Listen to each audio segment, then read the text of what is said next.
This video tutorial I will explain getTimeInstance methods of DateFormat class. Here I have defined the class DateFormat demo1. Here I have created date object. Then I am calling getTimeInstance method of DateFormat class. This method returns time formatter.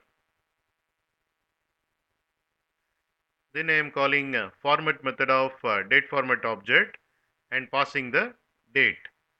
This method returns formatted time.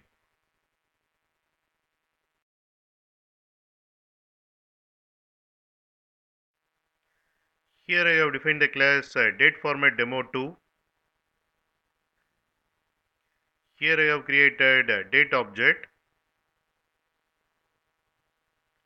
Then I am calling getTimeInstance method of DateFormat class and passing the style as long. This method returns time formatter. Then I am calling format method of DateFormat object and passing the date. This method returns formatted time.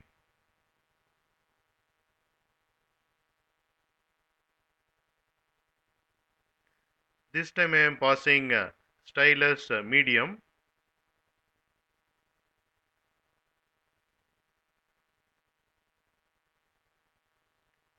This time I am passing style as short.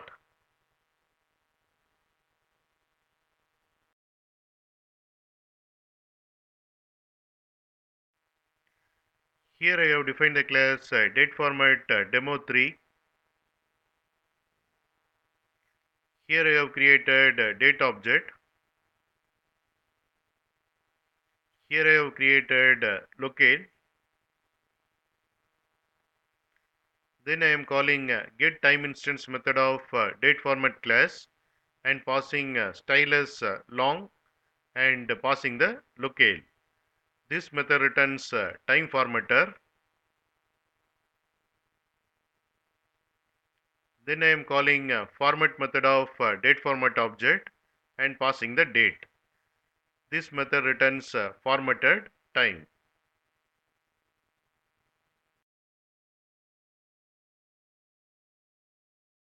You can get Java source code link from the description of the video. In mobile, to see the description, click on this icon. It will expand like this, and here you can see the description. It contains Java source code links. Click on these links to get the Java source code.